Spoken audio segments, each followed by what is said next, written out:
રાજ્યમાં લાંબા વિરામ બાદ ફરી એકવાર મેઘ સવારી આવી પહોંચી છે અને સુરત ની સાથે સાથે સૌરાષ્ટ્રમાં પણ અનેક જગ્યાએ વરસાદી માહોલ આજે જામેલો જોવા મળી રહ્યો છે। તેમાં કોડીનારમાં પણ વરસાદ વરસ્યો છે, સુરતમાં પણ વરસાદ વરસ્યો છે, નડિયાદમાં પણ વરસાદ વરસ્યો છે, ચોટીલામાં પણ વરસાદ વરસ્યો છે, અમરેલી, કોડીનાર અને તાલાલા તમામ જગ્યાએ વરસાદી વાતાવરણ જોવા મળ્યું અને વરસાદ પડતા ગરમીમાંથી રાહત મળતી જોવા મળી છે। અને જે પ્રમાણે હવામાન વિભાગે આગાહી કરી હતી તે પ્રમાણે હજુ પણ 7 દિવસ સુધી સાર્વત્રિક મધ્યમ અને સારો વરસાદ જે છે તે અલગ અલગ જિલ્લાઓમાં વરસી શકે તેવી શક્યતા વ્યક્ત કરવામાં આવી છે।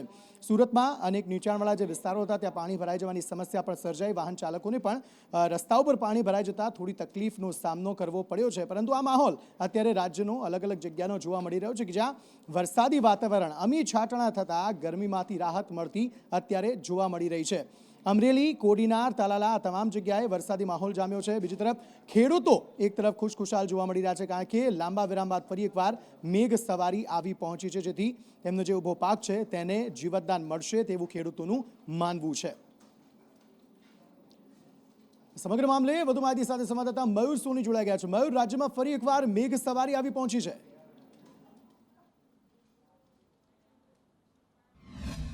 અંકિત, લાંબા સમય બાદ વરસાદનું આગમન થયું છે અને તેના કારણે સૌથી વધારે ખુશી છે તે ખેડૂતોની અંદર જોવા મળી રહી છે। હવામાન વિભાગે આગાહી કરી છે કે જન્માષ્ટમીના આખા જે 5 દિવસ છે તેની અંદર રાજ્યના અલગ અલગ વિસ્તારોની અંદર વરસાદ પડી શકે છે। ખાસ કરીને સૌરાષ્ટ્રના કેટલાક વિસ્તારો અને દક્ષિણ ગુજરાતના કેટલાક વિસ્તારો છે તેની અંદર જન્માષ્ટમીમાં અમી છાંટણાથી લઈને ધોધમાર સુધીનો વરસાદ વરસી શકે છે। આજના અને ગઈકાલના વરસાદ અને આવતીકાલના વરસાદ અંગેની જો વાત કરી દઈએ તો જે પ્રકારની આગાહી છે, આજે સુરતની અંદર સારા એવા પ્રમાણની અંદર વરસાદ વરસ્યો હતો, અનેક સ્થળે પાણી ભરાયા હતા અને તેના કારણે વાહન ચાલકો અને સ્થાનિક નાગરિકો છે તેને ભારે હાલાકીનો સામનો કરવો પડ્યો હતો। આ સ્થિતિ સુરતની આસપાસ અને ખાસ કરીને દક્ષિણ ગુજરાતના કેટલાક વિસ્તારો છે તેની અંદર જોવા મળી હતી। આ ઉપરાંત આપણે જો સૌરાષ્ટ્રની વાત કરીએ તો સુરેન્દ્રનગરના ચોટીલા અને આસપાસના વિસ્તારની અંદર સારા એવા પ્રમાણમાં વરસાદ વરસ્યો છે।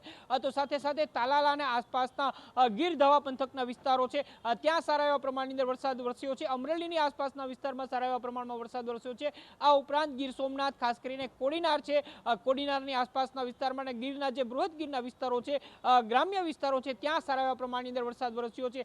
કુલ મિલાવીને કહી શકાય કે જે છેલ્લા 24 કલાકનો વરસાદ છે તેના કારણે ખેડૂતોને સારા એવા પ્રમાણની અંદર રાહત થઈ છે। છેલ્લા કેટલાક દિવસથી ખેડૂતોની માંગ પણ હતી કે જો સારો વરસાદ અત્યારે વરસી જાય તો 16 આની વરસ થઈ શકે છે। વરસાદનો આ બીજો રાઉન્ડ સારો રહ્યો છે સુરતથી લઈને સૌરાષ્ટ્રના કેટલાક ભાગોમાં, પરંતુ રાજકોટ સહિતના કેટલાક એવા શહેરો અને જિલ્લાઓ છે કે જ્યાં હજુ પણ વરસાદની રાહ જોવાઈ રહી છે। ખાસ કરીને રાજકોટ શહેરની અંદર ચાલુ વર્ષે માત્ર 22 થી 25 ઇંચ જેટલો જ વરસાદ વરસ્યો છે, એટલે રાજકોટ વાસીઓ હજુ પણ સારા એવા વરસાદની રાહ જોઈ રહ્યા છે। એટલે કે જ્યાં વરસી રહ્યો છે ત્યાં ધમધોકાર વરસી રહ્યો છે અને જ્યાં નથી વરસી રહ્યો ત્યાં કોરું ધાકોર રાખી રહ્યો છે આ વરસાદ। અને તેને જ પગલે જ્યારે રાજ્યમાં ફરી એકવાર વરસાદનો બીજો રાઉન્ડ શરૂ થયો છે ત્યારે લોકો એવી આશા રાખી રહ્યા છે અને ખાસ ખેડૂતો એવી આશા રાખી રહ્યા છે કે સારો એવો વરસાદ આ બીજા રાઉન્ડમાં વરસાદનો વરસે અને તેમના ઊભા પાકને ફરી એકવાર જીવતદાન મળે। તેમ છતાં પણ આસપાસના જે વિસ્તારો છે, આજે ખાસ કરીને સુરતની વાત કરીએ, જૂનાગઢની વાત કરીએ, સૌરાષ્ટ્રના અલગ અલગ વિસ્તારો જેમાં અમરેલી, તાલાલા પણ આવે છે, તેમાં સારો એવો વરસાદ વરસ્યો છે અને આ વરસાદ વરસતા ક્યાંક લોકોને તકલીફ ચોક્કસપણે પડી છે, પરંતુ આ વરસાદને લોકો માણી રહેલા પણ જોવા મળી રહ્યા છે। કેટલાક એવા વિસ્તારો રહ્યા કે જ્યાં નીચાણવાળા વિસ્તારો હતા તેના કારણે પાણી ભરાઈ ગયું। એ સુરતની સ્થિતિ કે જ્યાં આખું વાહન ડૂબી જાય, વાહન અડધું ડૂબી જાય તેટલું પાણી જે છે તે કેટલાક વિસ્તારોમાં ભરાયેલું જોવા મળ્યું કે જ્યાં લોકો હાલાકી ભોગવી રહ્યા હતા। તો બીજી તરફ અમરેલીમાં પણ એવા કેટલાક દ્રશ્યો જોવા મળ્યા કે જ્યાં સારા પ્રમાણમાં વરસાદ વરસ્યો છે, રસ્તાઓ ભીના થયા છે અને અનેક નીચાણવાળા જે વિસ્તારો છે તેમાં પાણી ભરાઈ જવાની સમસ્યા સર્જાઈ છે। પરંતુ આ બંને જગ્યાએ આ વરસાદને માણતા સુરતવાસીઓ હોય કે અમરેલીવાસીઓ હોય તે જોવા મળ્યા છે। આ વરસાદથી ખેડૂતો એક તરફ ખુશ જોવા મળી રહ્યા છે કારણ કે આ સારો વરસાદ વરસી રહ્યો છે અને ખેતી માટે સારો વરસાદ વરસી રહ્યો છે।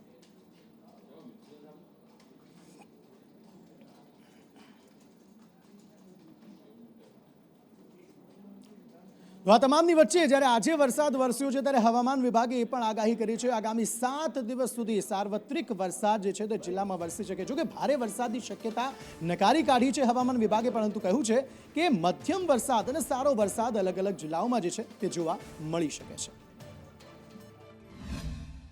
वाले 7 दिनों के लिए जो गुजरात स्टेट के लिए फोरकास्ट है, लाइट टू मॉडरेट रेन सारे डिस्ट्रिक्ट में कवर है।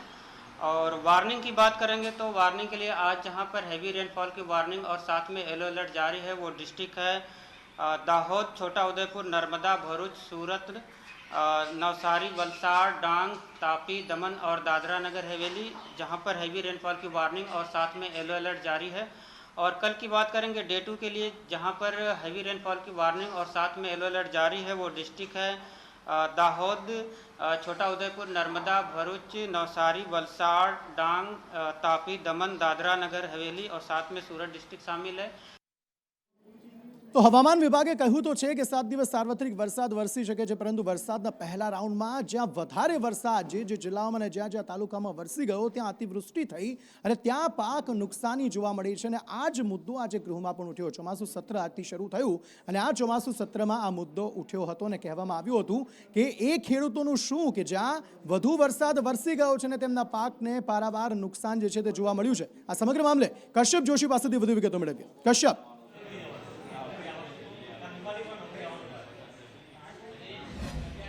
આજે સત્રની શરૂઆત થઈ છે અને તેમાં 116ની તાકીદની નોટિસ છે તે આપવામાં આવી હતી. મહત્વનું છે કે મહેન્દ્ર પાડલિયા કે જેઓ ભાજપના ધારાસભ્ય છે તેના દ્વારા જ આ 116ની નોટિસ મુજબ ચર્ચાની માંગ તેમના દ્વારા કરવામાં આવી હતી અને આજે નોટિસ આપવામાં આવી છે. તેમાં તેમના દ્વારા કહેવામાં આવ્યું છે કે જે રાજકોટ, જૂનાગઢ, જામનગર સહિતના જે જિલ્લાઓ છે કે જ્યાં ભારે વરસાદ વરસ્યો હતો અને અતિવૃષ્ટિની સ્થિતિ છે તે સર્જાઈ છે અને તેના કારણે મગફળીના પાકને ભારે નુકસાન થયું છે. ખેડૂતોને ખૂબ નુકસાન વેઠવાનો વારો આવ્યો છે. આવા સંજોગોમાં સરકારે સહાય કરવી જોઈએ અને આ બાબતે સરકાર શું વિચારી રહી છે, ત્યારે રાઘવજી પટેલ કે જેઓ કૃષિ મંત્રી છે અને તેમના દ્વારા કહેવામાં આવ્યું હતું કે સામાન્ય સંજોગોમાં સરકાર જે છે તે અતિવૃષ્ટિની સ્થિતિ સર્જાતી હોય છે તો ખેડૂતોને સહાય કરતી હોય છે, ત્યારે આ કિસ્સામાં પણ સરકાર દ્વારા યોગ્ય સહાય આપવામાં આવશે. કશ્યપ, આભાર સમગ્ર માહિતી આપવા માટે. તો આજે ચોમાસું સત્ર જ્યારે ચાલી રહ્યું હતું ત્યારે વધુ એક પ્રશ્ન પોરબંદર અને ઘેડ પંથકનો ઉઠ્યો છે કે જ્યાં અર્જુન મોઢવાડિયા જે ધારાસભ્ય છે તેમણે કહ્યું છે કે ઘેડ વિસ્તાર જે છે તેનો આકાર રકાબી જેવો છે અને થોડો પણ વરસાદ વરસે છે તો તે રકાબી જેવા આકારના આ ઘેડ પંથકમાં ભારે વરસાદના પાણી ભરાઈ જાય છે અને પારાવાર મુશ્કેલીનો સામનો લોકોને કરવો પડે છે. તો તેનાથી બચવા માટે શું કરવું જોઈએ તેવો સવાલ જે છે તે અર્જુન મોઢવાડિયાએ કર્યો છે.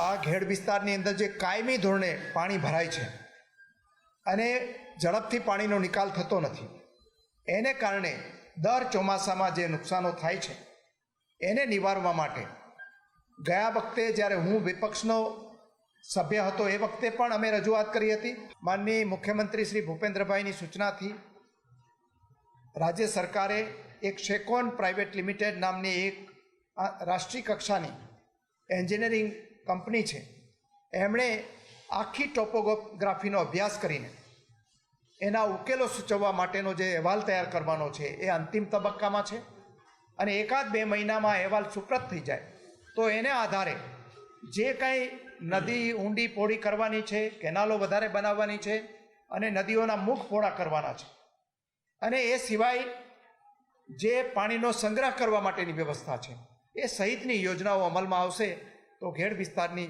જે આ પરિસ્થિતિ છે એમાંથી કાયમ ઉકેલ આવશે. SC/ST અનામતને લઈને સુપ્રીમ કોર્ટ દ્વારા જે નિર્ણય લેવામાં આવ્યો તેનાથી SC/ST સમાજ જે છે તે ભારે આક્રોશિત અને રોષિત જોવા મળી રહી છે, જેને પગલે આજે રાજ્યો હોય કે દેશના અલગ અલગ રાજ્યો ત્યાં ભારે રોષ જે છે તે લોકોમાં જોવા મળી રહ્યો હતો. જ્યાં ખાસ બિહારના પટનામાં સૌથી વધારે હિંસક પ્રદર્શન જે છે તે જોવા મળ્યું, જ્યાં અજમેર રાજસ્થાનમાં પણ પ્રદર્શન જોવા મળ્યું, આ ઉપરાંત જહાનાબાદ બિહારમાં પણ વધુ પ્રદર્શન જોવા મળ્યું, લખનઉ યુપી ઉત્તર પ્રદેશમાં, આ ઉપરાંત આગ્રા, ગ્વાલિયર મધ્યપ્રદેશમાં પણ આક્રોશ જે છે તે આ સમાજનો જોવા મળ્યો છે. અને માત્ર દેશમાં પરંતુ ગુજરાતમાં પણ અલગ અલગ જગ્યાએ આ જ મામલાને લઈને SC/ST સમાજ જે છે તે રસ્તા પર ઉતરી આવ્યો, હાથમાં પ્લેકાર્ડ સાથે વિરોધ દર્શાવી રહ્યા હતા. અમદાવાદ, વડોદરા, ડીસા, વલસાડ, અંકલેશ્વર, લીંબડી, મહીસાગર, પાટણ તમામ જગ્યાએ સમાજ એકઠો થયો, રસ્તા પર ઉતરી આવ્યો અને વિરોધ પ્રદર્શન કરી રહ્યો હતો. અને ખાસ આ જે નિર્ણય છે તેના પર પુનઃ વિચારણા કરવા માટે, સમીક્ષા કરવા માટે આ સમાજ દ્વારા માંગ કરવામાં આવી.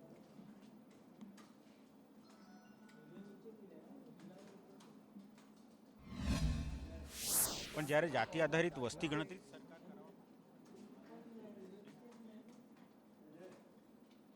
સુપ્રીમ કોર્ટનું સૂચન છે કે ભાઈ ક્રીમી લેયર એમાં લાગુ કરવું જોઈએ, પણ આદિવાસી તરીકેનો અધિકાર અમને જન્મથી મળે છે, નહીં કે કોઈ બીજી રીતે અમને આદિવાસીનો અધિકાર મળે છે. તો જે અધિકાર અમને જન્મથી મળતો હોય એમાં ક્રીમી લેયર કેવી રીતે લાગુ કરી શકે? એટલે અને જે રીતે ભારતના ST અને SC સમુદાયના તમામ સંગઠનોએ ભારત બંધનું એલાન આપ્યું હતું, ત્યારે અમે પણ ગુજરાતના સામાજિક રાજકીય તમામ અગ્રણીઓ સમાજના સંગઠનો બધા જ અમે ભેગા મળીને બેઠક યોજી ચર્ચા કરી અને ચર્ચાના અંતે આ બંધના એલાનમાં અમે પણ સમર્થન જાહેર કર્યું હતું.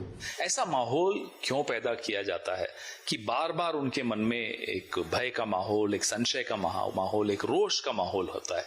और रही बात भारत बंद की, तो एक लोकतांत्रिक हक है किसी भी समूह को अगर लगता है कि उसके साथ गलत हो रहा है तो वो आंदोलन करना, उसका अहिंसक आंदोलन करना उनका. कि एक दलित युवक को घोड़ी पे चढ़ने से रोका जाता है, एक दलित परिवार को मंदिर में प्रवेश करने से रोका जाता है, और तो और हद तो तब हो जाती है जब हाल फिलहाल के दिनों में ही एक आईपीएस ऑफिसर सुरक्षा मांगता है अपनी बारात निकालने के लिए. तो आप कैसे इसमें क्रीमी लेयर बना सकते हैं? અત્યારે ભલે બંધ આપ્યું હોય, પરંતુ અત્યારે જે રીતની વાત વિપક્ષ કરી રહ્યો છે, આપ સૌ આ મુદ્દો ખૂબ ધ્યાનપૂર્વક ઊંડાણથી આપ સમજશો તો બાબા સાહેબે બનાવેલા બંધારણની અંદર કોઈ ક્ષતિ સિવાય એમના હકોને ન્યાય મળી રહે એ પ્રકારની વાત એમણે કરેલી.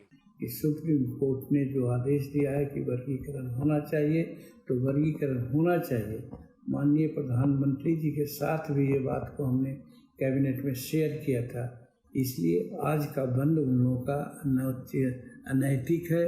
उन लोगों को विचार करना चाहिए कि हमारे परिवार, हमारा छोटा भाई किस गुर्बत में है. का भी पार्ट है, तो उसमें उन्होंने कहा कि राज्य चाहें, सुप्रीम कोर्ट ने कहा राज्य चाहें तो सब कैटेगराइजेशन कर सकते हैं, और उसमें 2 शर्तें लगा दी. क्वांटिफाइबल डेटा इकट्ठा करेंगे राज्य, और जिसको भी वो रिजर्वेशन देंगे उसको 100% नहीं दे सकते, जो SC का रिजर्वेशन है उसको. तो ये विषय अननेसेसरी के विपक्ष के लोग इसमें भ्रम फैला रहे हैं. सुप्रीम कोर्ट की टिप्पणी थी, उसके बाद कानून मंत्री ने संसद में उस पर स्पष्टीकरण भी दे दिया है. कैबिनेट ने भी अपनी राय साफ कर दी है, तो अब कोई ज्यादा विषय बचा नहीं. मायावती जी ने सपोर्ट किया है कि आगे बीएसपी सपोर्ट करें भारत में. विपक्षी पार्टियों का अधिकार, यही लोकतंत्र है. રાજ્યમાં આજે વિધાનસભા સત્ર, ચોમાસું સત્ર જે છે તે મળી રહ્યું છે, તેમાં અંધશ્રદ્ધા નિર્મૂલન કાયદો જે છે, જે બિલ જે છે તે પસાર કરવામાં આવી રહ્યું છે, ને ગૃહ રાજ્યમંત્રી હર્ષ સંઘવી જે છે તે તેને પસાર કરી રહ્યા છે કે રાજ્યમાં આખરે તેની જરૂર શા માટે છે. આ સમગ્ર મામલે વધુ માહિતી સાથે મનીષ જોડાઈ ગયા છે. મનીષ. અંકિત, આ બિલ આખરે વિધાનસભામાં રાખવામાં આવ્યું છે. મહારાષ્ટ્ર પછી કદાચ ગુજરાત બીજું સ્ટેટ હશે કે જેમાં આ પ્રકારનો કાયદો હોય.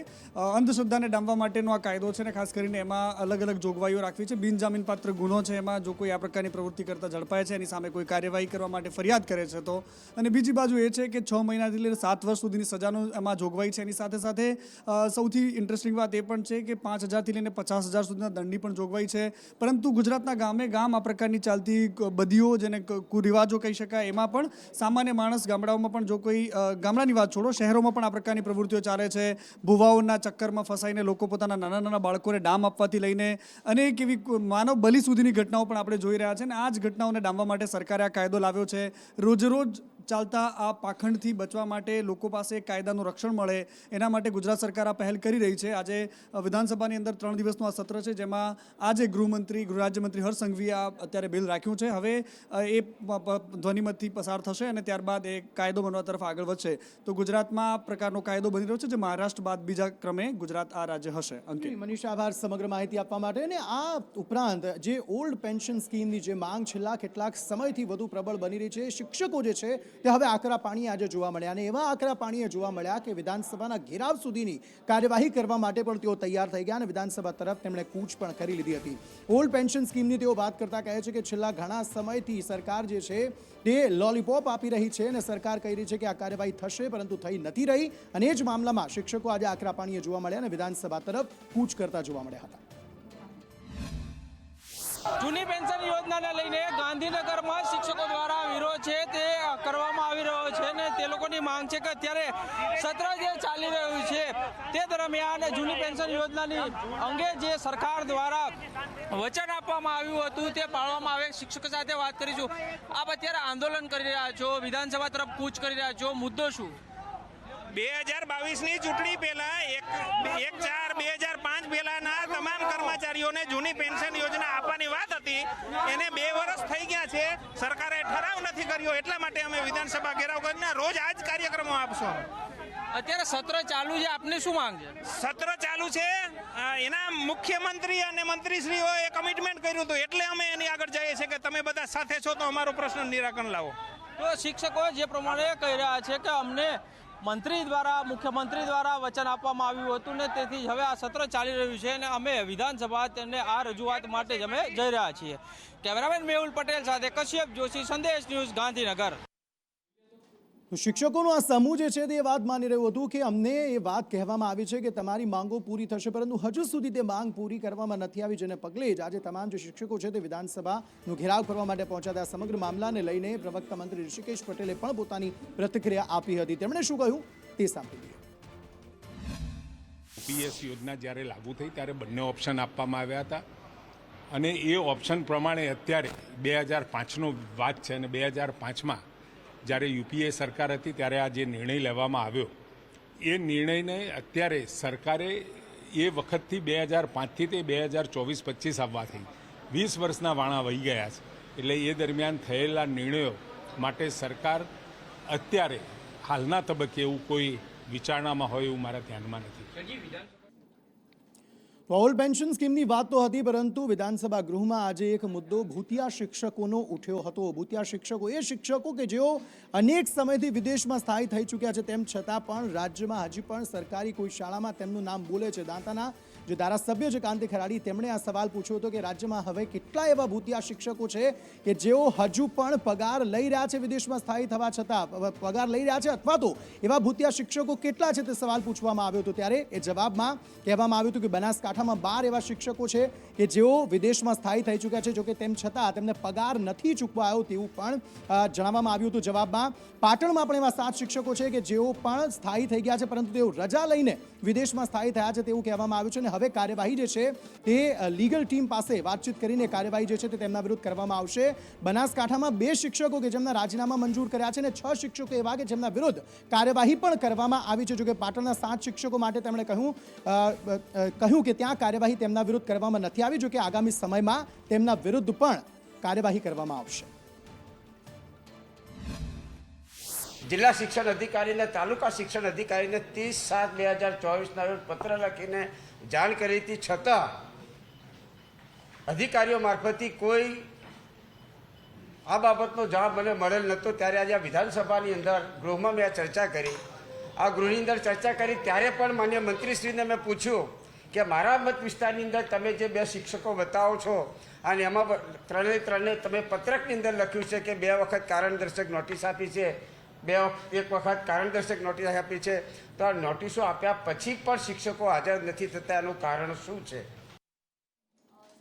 તો આ તરફ અમદાવાદની અલગ અલગ રેસ્ટોરન્ટમાં જીવાત નીકળવાનો સિલસિલો હજુ પણ યથાવત જોવા મળી રહ્યો છે. વધુ એક નામી રેસ્ટોરન્ટ કે જેના એક ખાદ્ય પદાર્થમાંથી જીવાત નીકળવાનો મામલો જે છે તે સામે આવ્યો છે અને તે છે હોટલ પ્રાઇડ. હોટલ પ્રાઇડના સૂપમાંથી જીવાત નીકળી છે અને આ જીવાત નીકળતા એએમસીમાં ફરિયાદ કરવામાં આવી છે અને ફરિયાદના આધારે આ હોટલના કિચનમાં ચેકિંગ કરવામાં આવ્યું હતું અને ચેકિંગ બાદ હોટલનું જે કિચન છે તેને સીલ મારવામાં આવ્યું છે. વધુ એક વખત એએમસી દ્વારા કાર્યવાહી કરવામાં આવી છે. વધુ એક એવી હોટલ કે જે નામી હોટલ છે અને નામી હોટલ હોવા છતાં પણ એ સફાઈનું ધ્યાન નથી રાખતી અને વધુ એક વખત જીવાત નીકળતા આ કાર્યવાહી જે છે તે કરવામાં આવી છે. આ હોટલનું જે કિચન છે તેને સીલ કરવામાં આવ્યું છે અને કાર્યવાહી જે છે તે એએમસી દ્વારા કરવામાં આવી છે. હોટલ પ્રાઇડ એ નામ છે હોટલનું કે જેમાંથી આ કાર્યવાહી એએમસી દ્વારા કરવામાં આવી છે. આ સમગ્ર મામલે વધુ માહિતી સાથે કિન્નરી જોડાઈ ગયા છે. કિન્નરી, બિલકુલ અંકિત, જે પ્રમાણે વારંવાર આ પ્રકારની ઘટનાઓ સામે આવતી હોય છે અને હવે પ્રાઇડ હોટલની અંદર જે ભોજનમાંથી સૂપમાંથી જીવાત નીકળવાની ઘટના સામે આવી રહી છે. એએમસીમાં હવે ફરિયાદ પણ કરવામાં આવી છે. ફરિયાદને આધારે હવે હોટલના કિચનની અંદર ચેકિંગ પણ હાથ ધરવામાં આવ્યું છે. ચેકિંગ બાદ હોટલનું કિચન જે છે તે સીલ કરી દેવામાં આવ્યું છે. આ કાર્યવાહી તો કરવામાં આવી છે, પરંતુ વારંવાર જે ઘટનાઓ સામે આવી રહી છે, લોકોના આરોગ્યની સાથે જે ચેડા થઈ રહ્યા છે, જે ગંભીરતાથી લેવા જેવી બાબત છે અને આ માટે થઈને લોકોએ પણ હવે જાગૃત થવું જરૂરી છે. રાજ્યમાં નકલીની પરંપરા હજુ પણ યથાવત જોવા મળી રહી છે. સુરતમાં વધુ એક ફેક્ટરી ઝડપાઈ આવી કે જ્યાં નકલી વસ્તુઓ બનાવવામાં આવતી હતી. આ પહેલાં પણ અનેક વખત રાજ્યમાંથી આ મામલાઓ સામે આવી ચૂક્યા છે કે જ્યાં નકલી ફેક્ટરી ઝડપાઈ હતી, નકલી કર્મચારીઓ સામે આવી ચૂક્યા છે, નકલી નંબર પ્લેટ સામે આવી ચૂકી છે, નકલી આરસી બુક સામે આવી ચૂકી છે, નકલી તબીબો સામે આવી ચૂક્યા છે, આખી એક કચેરી જે હતી તે નકલી સામે આવી ચૂકી છે, નકલી સર્ટિફિકેટનો મામલો પણ સામે આવ્યો હતો, નકલી ફેક એકાઉન્ટ જે છે તે પણ બનાવવામાં આવ્યા, નકલી ખાતર પણ મળી આવ્યું છે. તેવામાં સુરતમાં વધુ એક ફેક્ટરી ઝડપાઈ છે કે જ્યાંથી નકલી વસ્તુઓ બનાવવાની ફેક્ટરી ત્યાંથી ઝડપાઈ, ત્યાં દરોડા પાડવામાં આવ્યા હતા. મનીષ પરમાર પાસેથી વધુ વિગતો મેળવીએ. મનીષ. જી બિલકુલ અંકિત, વાત કરીએ તો સુરત શહેર હવે નકલી બનાવવા માટે માસ્ટર માઇન્ડ થઈ ગયું હોય તેવું લાગી રહ્યું છે. ઠેર ઠેર હવે નકલી ચીજવસ્તુઓ મળવાનો સિલસિલો યથાવત છે. થોડા દિવસ અગાઉ જ પૂર્ણા વિસ્તારમાંથી કોસ્મેટિક સામાન બનાવવાની નકલી ફેક્ટરી ઝડપાઈ હતી, ત્યારે તેની બાજુમાં જ હવે સરથાણા વિસ્તારમાંથી નકલી ટોયલેટ ક્લીનર અને હેન્ડવોશનું જે કહેવાય કે ક્લીનરની ફેક્ટરી મળી આવી છે. સરથાણા પોલીસને બાતમી આપવામાં આવી હતી. ફેક્ટરીના જે કહેવાય કે કંપનીના જે કર્મચારી તેને સાથે રાખીને રેડ પાડવામાં આવી હતી, ત્યારે કર્મચારી પણ ચોંકી ઉઠ્યા હતા, કારણ કે મોટી સંખ્યામાં અહીંયા ગાડી નકલી ચીજ વસ્તુઓ બનતી હતી. ટોયલેટ ક્લીનર સાથે સાથે જે હેન્ડવોશ આવે છે જે જાણીતી કંપનીના તે પણ બનતા હતા, અને મોટાભાગના જે હેન્ડવોશ છે તે દવાખાનાની અંદર ઉપયોગ થાય છે અને લોકોના જે આરોગ્ય સાથે કહેવાય કે સીધા ચેરા કરતા હોય તેવા દ્રશ્યો સામે આવ્યા છે. પોલીસે કાર્યવાહી કરી છે. જી અત્યારે જી મનીષ, આભાર સમગ્ર માહિતી આપવા માટે. વડાપ્રધાન નરેન્દ્ર મોદી વધુ એક વખત વિદેશ પ્રવાસે ગયા છે. વડાપ્રધાન કયા વિદેશ પ્રવાસે ગયા છે, કેટલા દિવસ માટે ગયા છે અને આ વિદેશ પ્રવાસ કેટલો મહત્વનો છે, ધવલ માકડિયા પાસેથી વધુ વિગતો મેળવીએ. ધવલ. જી, વડાપ્રધાન નરેન્દ્ર મોદી આજથી 3 દિવસ પોલેન્ડ અને યુક્રેનના પ્રવાસે છે. આજે પોલેન્ડમાં થોડી વારમાં જ વડાપ્રધાન નરેન્દ્ર મોદી ત્યાં પોલેન્ડમાં ઉતરાણ કરશે. 45 વર્ષ બાદ એવું બની રહ્યું છે કે કોઈ ભારતના વડાપ્રધાન પોલેન્ડના પ્રવાસે જઈ રહ્યા હોય. પોલેન્ડ અને ભારત વચ્ચેના સંબંધોને મજબૂત કરવા માટે, વ્યાપારિક સંબંધોને મજબૂત કરવા માટે અને દ્વિપક્ષીય બેઠક પોલેન્ડના વડાપ્રધાન સાથે પણ નરેન્દ્ર મોદી કરશે. તો સાથે સાથે આવનાર દિવસમાં 23 ઓગસ્ટના દિવસે વડાપ્રધાન નરેન્દ્ર મોદી યુક્રેનના પ્રવાસે જશે અને ત્યાંના વડાપ્રધાન ઝેલેન્સ્કીની સાથે પણ મુલાકાત કરશે. સમગ્ર વિશ્વમાં વડાપ્રધાન નરેન્દ્ર મોદીને આ યુક્રેન પ્રવાસ ખૂબ જ ચર્ચાનો મુદ્દો છે. વિશ્વ મીડિયામાં પણ તેની ચર્ચા થઈ રહી છે, કારણ કે રશિયા બાદ યુક્રેનનો પ્રવાસ વડાપ્રધાન નરેન્દ્ર મોદીનો ખૂબ જ મહત્વનો સાબિત થઈ રહ્યો છે. રશિયા અને યુક્રેન વચ્ચેના યુદ્ધ અંગે પણ ચર્ચા થઈ શકે છે. જી.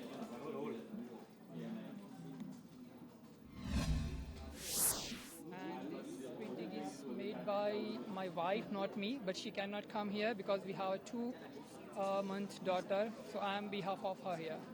As I guess almost 8 hours. Yeah. And Prime Minister Modi is coming. How excited are you? Well, as you can see here, how many people here to excited, right? And yeah, it's been honor to have a Prime Minister after a long time here. So yeah, I hope it will be good visit, and we are looking forward the good let's say the friendship with the Poland, and hope will be okay. Yeah, thanks sir.